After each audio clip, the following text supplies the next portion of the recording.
নহবতের এই ছোট্ট ঘরে আপনার থাকার খুব অসুবিধে মা, তাই আমি আপনার জন্য নহবতের ঘরের পাশেই একটা নতুন ঘর বানাবার ইচ্ছে প্রকাশ করি। শুনলে গা, নতুন ঘরে বাবু তোমার ঠাকুরানি করে রাখতে চান গা। কিন্তু আমার শাউরি মারে ফেলে আমি যে কোথাও যেতে পারবো নি, তাই আমার জন্য ঘর বানানোর কোনো দরকার নেই। যাবে নি?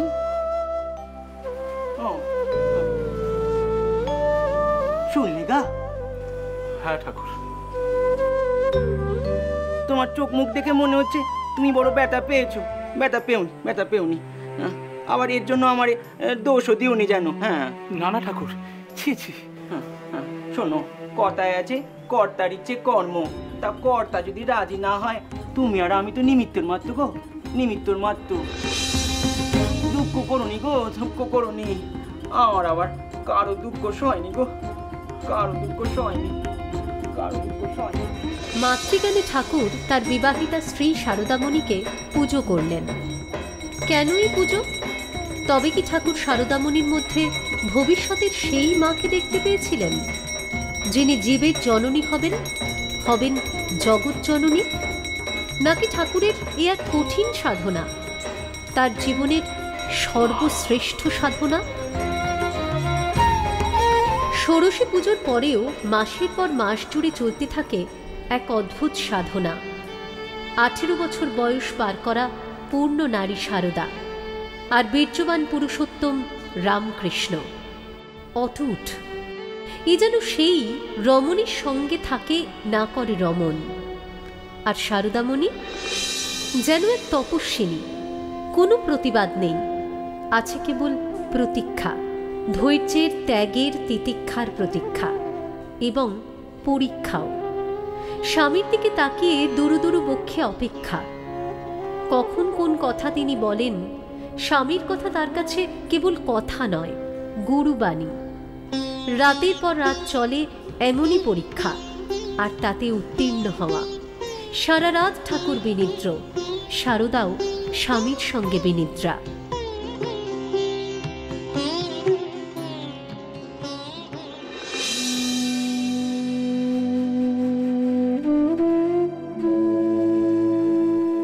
শারদা, বলুন। তোমার যে বড় কাহিল লাগে গো, বড় কাহিল লাগে। রোজ রেতে আমার কখন কি হয় সেই ভয়ে তুমি জড়সড় হয়ে থাকো। আমি না ঘুমোলে তুমি ঘুমোতে পারোনি।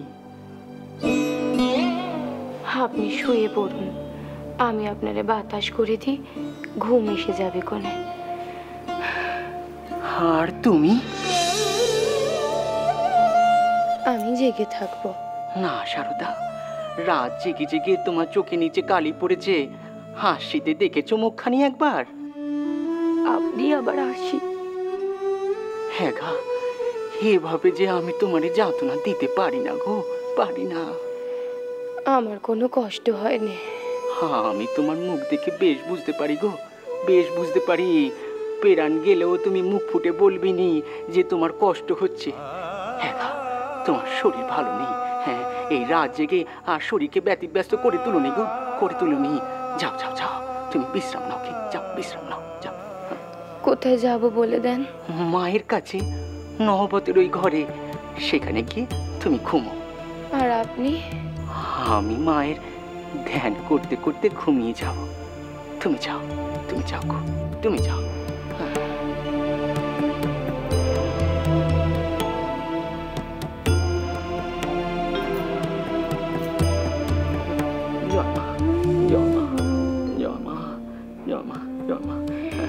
হ্যাঁ হ্যাঁ গা, আমি তোমার নহবতের ঘর তক এগিয়ে দিয়ে আসি। এটুকুন পথ আমি ঠিক যেতে পারবো। বেশ বেশ, যাও গো, সেখানে যাও। আর শোনো, হ্যাঁ, এখন থেকে রেতে তুমি ওখানেই শোবে, কেমন? যাও যাও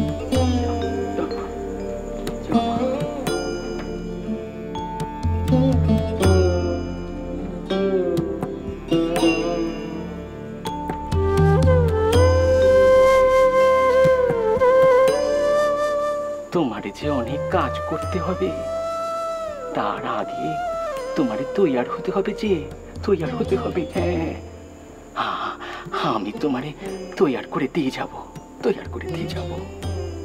মা, মারে তোর সেবার লেগে তারি সাজিয়ে দে মা, সাজিয়ে দে। মা, সারদা, তুই এখানে এত রেতে? মা, আমি এখানে আপনার কাছে শোবো। এখানে শুবি? আমার কাছে কেন রে? স্বামীর ঘরে কি হয়েছে? তিনি আমারে এখানে শুতে বলেছেন মা। ও, তিনি বললেন আর তুই গুটি গুটি পায়ে অমনি আমার কাছে চলে এলি।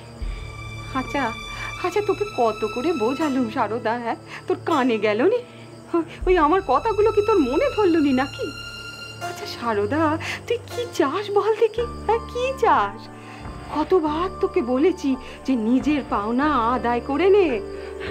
আসলে মা, থাক থাক, ওই আসল নকল সব আমি বুঝতে পারছি। হ্যাঁ, ওই বেটা আমার পেটে জন্মেছে। হ্যাঁ, সে আমার বাপ নয়, আমি তার মা। হ্যাঁ, তেনারে ভুল বুঝবেন না মা। হ্যাঁ রে সারদা, তুই কি দিয়ে গড়া রে মা? তোর শরীরে কি রক্ত নেই? এইখানটায় কি তোর স্বাদ আহ্লাদ কিচ্ছু নেই? ওই মেয়ে জীবনের স্বাদ আহ্লাদ কিছুই নেই তোর? শোন সারদা, হাতে করে তুই সব ভেসে যেতে দিস নে। না মা না, আমি তেনারে ভেসে যেতে দিচ্ছি নে। দিচ্ছিস নে? তাইলে কেন এই রাত বিরেতে সেখান ছেড়ে এখানে এলি? হ্যাঁ, শোন সারদা, তুই যদি ভেবে থাকিস যে এই বুড়ো শাশুড়িকে সেবা করবি, তাইলে সে ভাবনা মন থেকে মুছে ফেল। আপনার যদি আমার এখানে শুতে দিতে অসুবিধে হয়, তাহলে না হয় আমি ওপরের ঘরে গিয়ে শুয়ে পড়ছি মা। থাক, তোর আর ওই রাত দুপুরে আমার ঘুম নষ্ট করতে হবে না। যা যা, গিয়ে শুয়ে পড়বে। কাল সকাল হোক, তারপর আমি দেখছি। সে কামার পুকুরের মারে দেখেছে, এই চন্দা বামনিরে দেখেনি। মা, মা গো, আমি কেমনে আপনারে বোঝাই? আমি তেনার আদেশ কি করে? কথায় বলে যে মুখ হলো গিয়ে মনের আয়না। মুখ তো কথা কইবেই রে মা। চল মা, চল, আমরা মা বেটিতে গিয়ে কষ্ট করে ওখানে শুয়ে পড়ি। হ্যাঁ, আর সারাদিন তো তুই ওই পায়ের তলায় সর্ষে নিয়ে এ ঘর ও ঘর করে ছুটে বেড়াচ্ছিস। রেতে না ঘুমোলে শরীর টিকবে কি করে বল দেখি? আয় মা, আয় দেখি মা, চল চল, শুবি শুবি।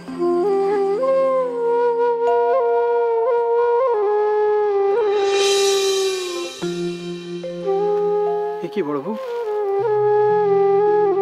তুমি এ সময় শুয়ে আছো? তোমার শরীর খারাপ নাকি? না না,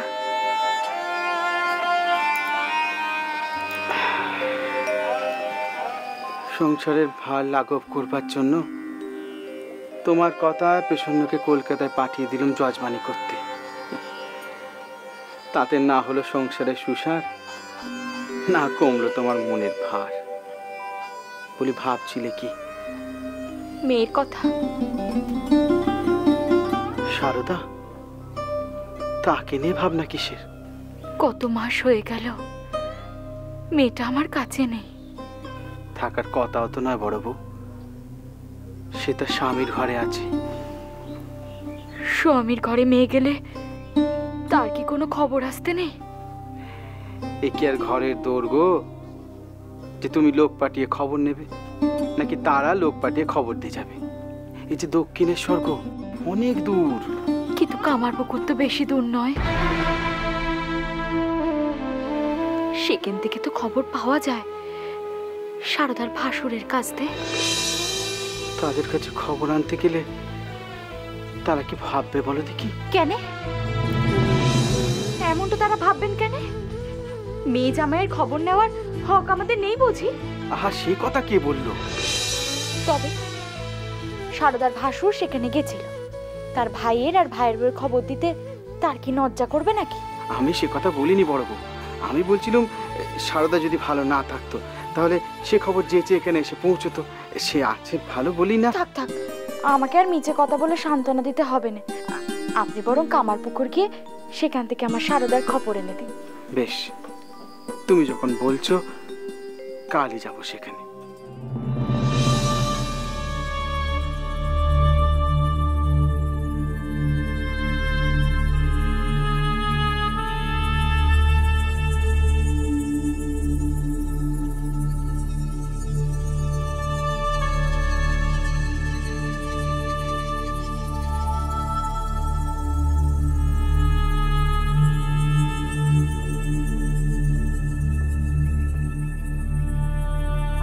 কিরে শালা, যা কইতে এসিস তা না কই ফিরে যাচ্ছিস রে বড়?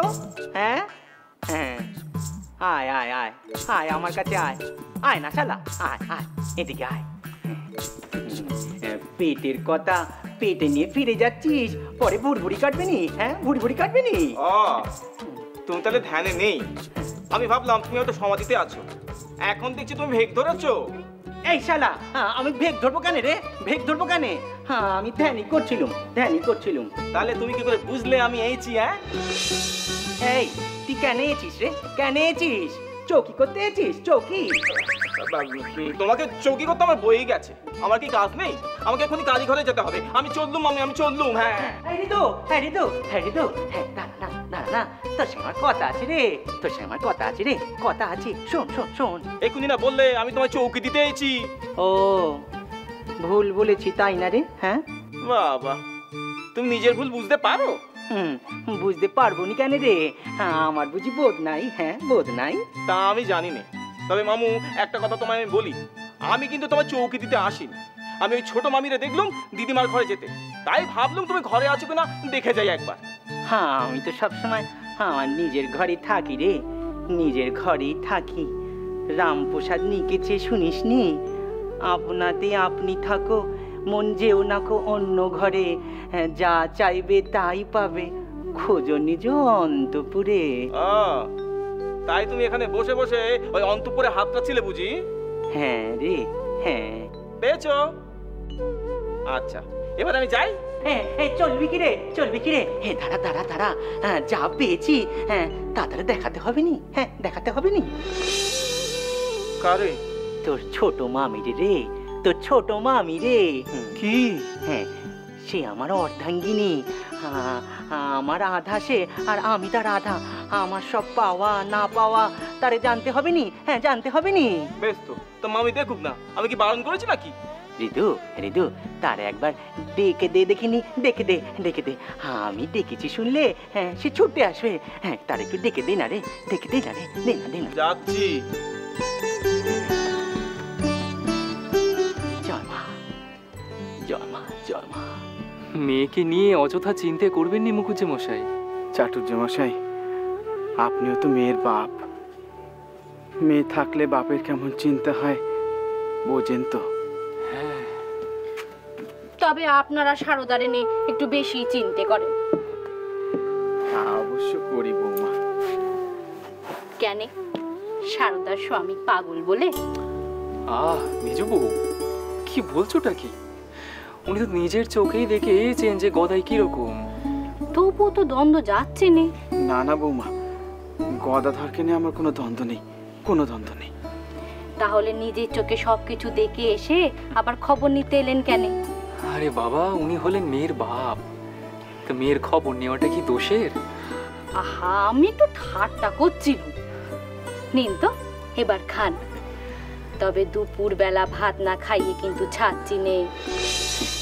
না মানা, দুপুরে খেয়ে যেতে বলনি। ঠাট্টা করলুম বলে সাজা দিচ্ছেন? আচ্ছা, সারদা তো আপনার মেয়ে, সে যদি এমনটি বলতো তাকে সাজা দিতে পারতেন? না না মা, সারদার মতো তুমিও তো আমার মেয়ে। বাপ কি কখনো মেয়েকে সাজা দেয়? তাহলে চারটি ডাল ভাত খেয়েই যান না। না চাটুর্য মশাই, আসল কথা হলো মেয়ে শ্বশুর বাড়িতে বাপকে অন্ন গ্রহণ করতে নেই। তাছাড়া ওর মা আমার জন্য পথ চেয়ে বসে আছে তো। ও তেনাকে আমাদের পেন নাম জানাবেন, বলবেন সারদা তার স্বামীর সঙ্গে সেখানে খুব ভালোই আছে। আসবার সময় দেখেছিলাম মেয়েটার জ্বর, তাই। কিন্তু সে তো 3 মাস আগে মুখুজ্জে মশাই। কই, আমার তো তেমন কিছু মনে হলো নি। আমার তো বেশ ভালোই মনে হলো আসার সময়। মাকে কুটোটি নাড়তে দিচ্ছে নি সে। হ্যাঁ হ্যাঁ, এমন সেবা করছি মার যে সারদা সেবা পেয়ে পেয়ে সারদা বলতে মা একবারে অজ্ঞান। আর গদাধর, গদাইকে তো পাকা সংসারই করে তুলেছে সারদা, পাকা সংসার। এবার শান্তি হয়েছে তো? খুব শান্তি হয়েছে বৌমা, খুব শান্তি হয়েছে। সত্যি বলতে কি মুখুজ্জে মশাই, প্রথমে তো ঋতুর কাছে শুনেই আমি খুব অবাক হয়েছিলাম। গদাই নাকি যখন তখন সারদাকে তার ঘরে ডেকে পাঠায়, দুজনে গপ্পগুজব করে, এমনকি রাতভর। সারদাও খুব আনন্দে থাকে সেখানে। আর গদাই তো এখন সময় মতো খাওয়ারও খায় গো। হ্যাঁ, যেটা কোনোদিনও তার ধাতে ছিল না। এই সবই হয়েছে সারদার জন্যে মুখুজ্জে মশাই, সারদার জন্যে।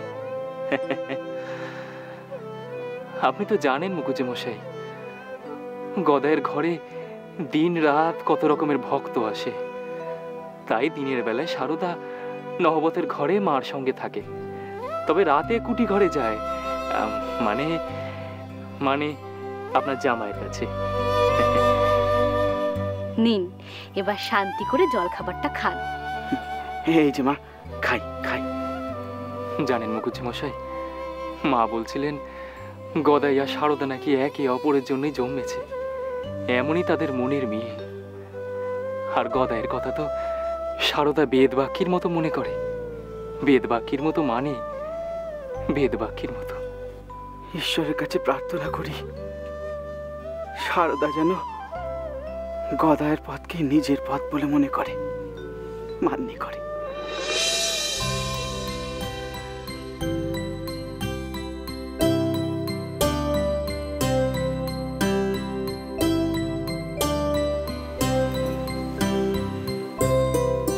মেয়েদের এসব জিনিস আপনার কাছে কেনে? কার এগুলো? আমার গো, আমার। আপনার মানে? কেনে গো, আমি বুঝি মেয়ে সাজতে পারিনি? হ্যাঁ, মেয়ে সাজতে পারিনি। হ্যাঁ, দেশে রাসলীলে পালার সময় কতবার আমি রাধারানী সেজেছি তা তুমি জানো? সে তো ছোটবেলাতে। আমি বড় হয়েও রাধারানী সেজেছি গো, বড় হয়েও রাধারানী সেজেছি। মধুর ভাবে বিভোর হয়ে কেষ্টরে পাওয়ার জন্য আমি রাধা ভাবে পাগলি হয়ে গিয়েছিলাম গো, রাধা ভাবে পাগলি হয়ে গিয়েছিলাম। ও, তা এখন এই পোটলা খুলে এসব বের করছেন কেন? আমার সখী সাজার স্বাদ হয়েছে গো, সখী সাজার স্বাদ হয়েছে। তবে রাধারানী নয় গো, সখী, সখী। সখী?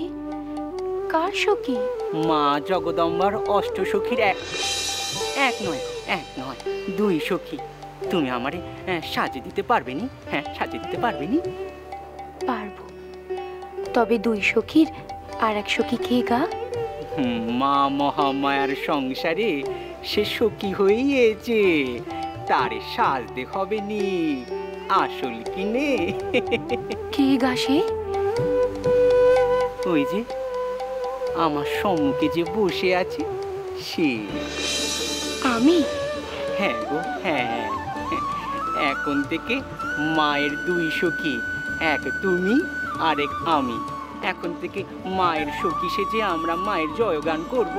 হ্যাঁ, দাও দাও, আমারে সাজে দাও দেখিনি, সাজে দাও। হ্যাঁ, সাজে দাও দেখিনি, সাজে দাও। হ্যাঁ, সাজে দাও, সাজে দাও তো, সাজে দাও, দাও, দাও, দাও।